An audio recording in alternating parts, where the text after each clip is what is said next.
Yeah, I'll react to that, sure. Hey guys, original link to the video top of the description.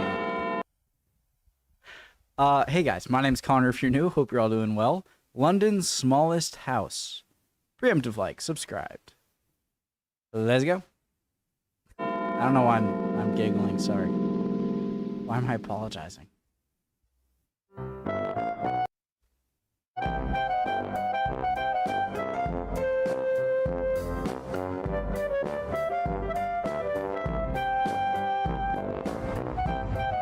Nice. Alley. Hello, and thanks for stopping by. From quaint Georgian terraces to brutalist tower blocks, homes in London come in all shapes and sizes, some of which are very quirky indeed. This bizarre structure, for example, I'm sorry. which is tower blocks, It reminds me of a air traffic control tower. homes in London come in all shapes and sizes, some of which are very quirky indeed. Hiccups. This bizarre structure, for example, which is located near Burgess Park in Walworth, is known as the Still House. As you can see, it's built in and around a railway viaduct. What about... Not too far away, in Kennington, stands this 10-storey tall dwelling, which was converted from an old water tower, the original purpose of which was to serve the former Lambeth workhouse. I wonder what the unfortunate souls who were inmates here all those years ago would have made of such lofty luxury. Over on South Terrace in Kensington, meanwhile, you'll find this impossibly thin-looking block of flats, which were designed this way to help them slot alongside the tracks of the District and Circle lines, which rattle below.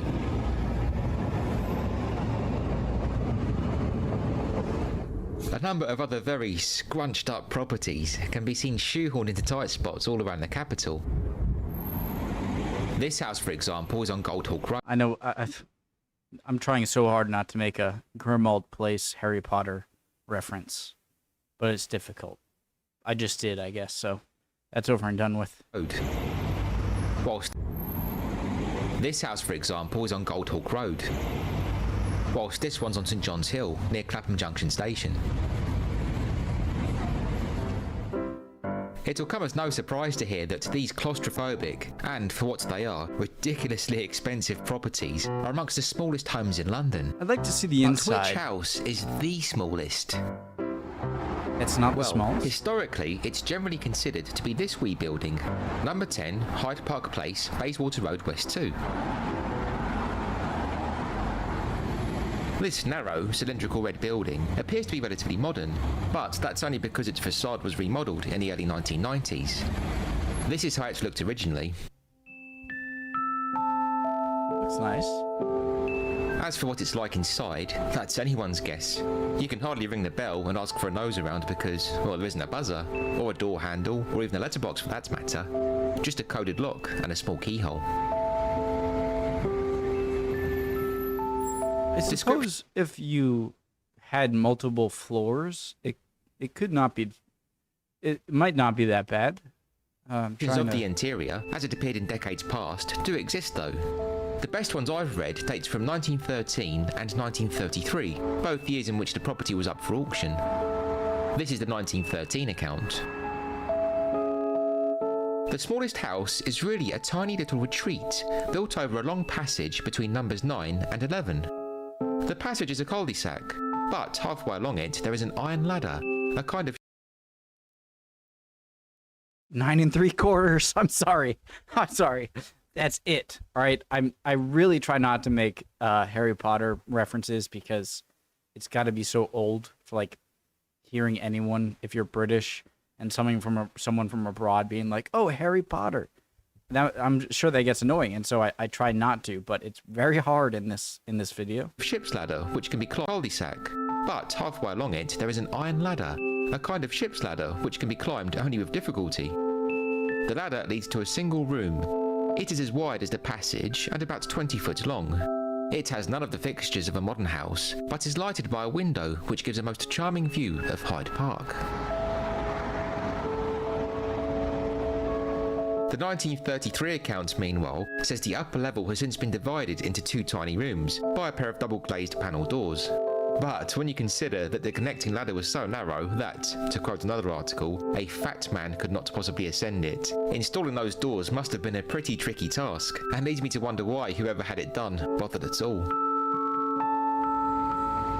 As for why this home was built with such matchbox-like proportions, well, that's quite a mystery, although there are quite a few theories. The first explanation, which I can remember hearing, was that the house was put in place to block off a nuisance alleyway. In other words, a place which people were using as a public lavatory. I was gonna say, I feel like I usually see London, or, you know, these buildings right next to each other, and the fact that there's an alleyway. So rather than just wall it up, they would make its own apartment. The path in question led to St George's Burial Ground, now St George's Fields, which is located behind. The proximity of this old graveyard leads to another suggestion, which is that the little building was in fact intended as a watch house, from where an eagle-eyed warden could look out for body snatchers, those nefarious gangs who specialised in digging up freshly buried corpses for the purpose of selling them on to medical schools. Oh. This theory does have some credence, as such guardhouses did exist in London, most notably this one on Giltspur Street, just across from the Old Bailey, which would have been used at one time to deter body snatchers from targeting the graveyard of St Sepulchre without Newgate. This building, by the way, is an early 1960s replica, the original having been destroyed during the Blitz. Back in Bayswater, some people believe the little house was built in around 1805, which ties in with the watch house theory, as that period was indeed at the height of the body snatching craze.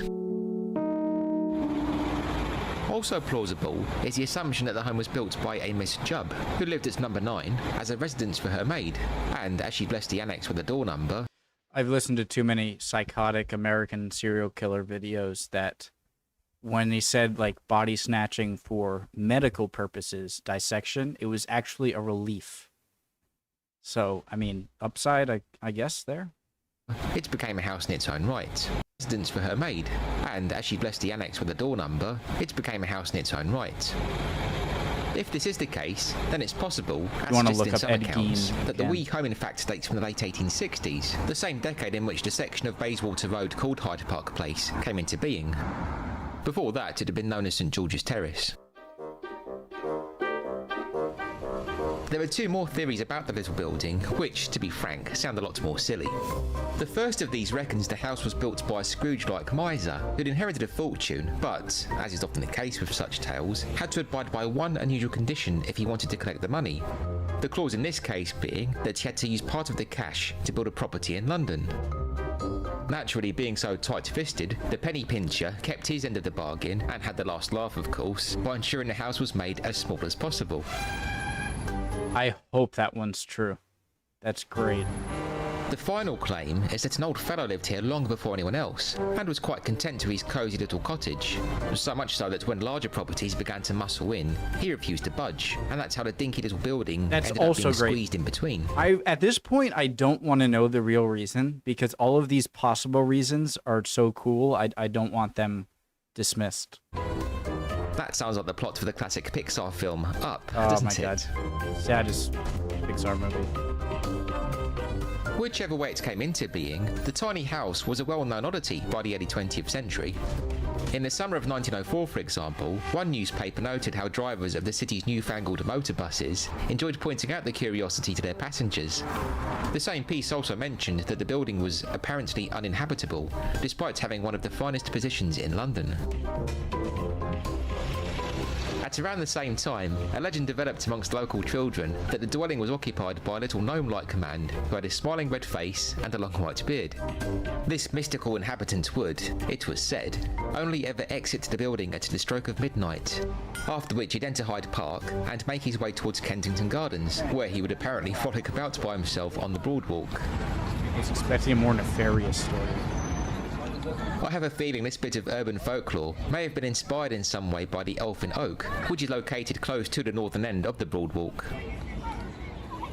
This ancient tree, it's about 900 years old, was placed here in the early 20th century, and if you look closely, you'll see it's full of little carvings of gnomes, elves, fairies and pixies. It really is rather charming. That's not its original location. London's smallest home also inspired the so-called Little House, which appears in J.M. Barrie's 1902 novel, The Little White Bird. Barrie would have indeed been familiar with number 10 Hyde Park Place, as he lived a short distance away at number 100 Bayswater Road, which is on the junction of Leinster Terrace. On the few occasions in the past when number 10 was up for auction, it was always in conjunction with its neighbour, number 9, as the two homes were classed as a pair, which I'd say lends weight to the idea that the small building was intended to be servants' quarters. When reporting on the last auction, which occurred in 1933, it was said the little home had been unoccupied for about 15 years. So you can't buy it on its own. Interesting.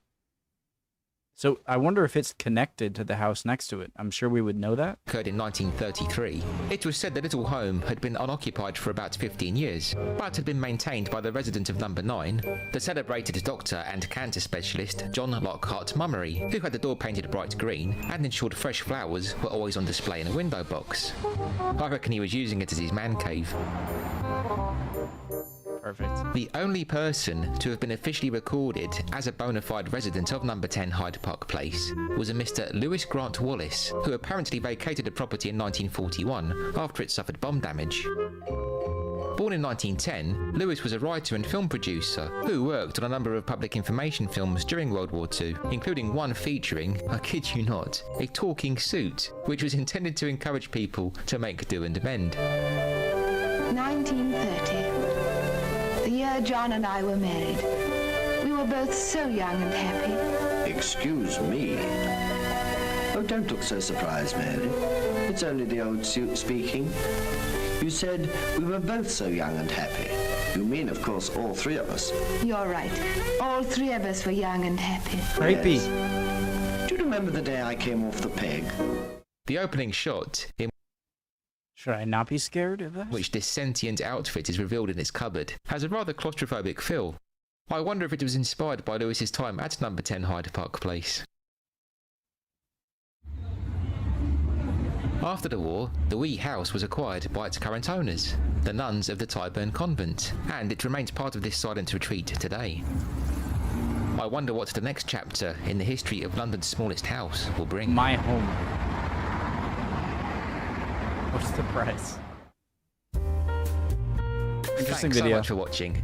I hope you enjoyed this look at London's smallest house, and would love to know your thoughts in the comments. Is it somewhere you could see yourself living? Yes. And which theory about its origins do you think sounds most plausible? Actually, I'd like to thank all of oh, you who left such kind comments on my recent video of plausible. the most plausible ones seem to be not the little gnome man. I'm sorry. Scrooge-like miser who'd inherited a fortune. That either it was meant to just be a wall to stop grave robbers, and whoever had to finance the wall just decided they wanted to make it a livable area, like a tiny house, or someone who had to make the house, like the miser, and just chose the smallest lot possible. That one seems likely. Or someone who refused to sell, but I feel like that would be no more known. So maybe not that one, but those ones seemed most probable. All right, cool video, guys. Love y'all. Hope you guys are all doing well. Would appreciate any comments down below, and hopefully I'll see you guys next video. It's a quick, fun video. Bye, guys.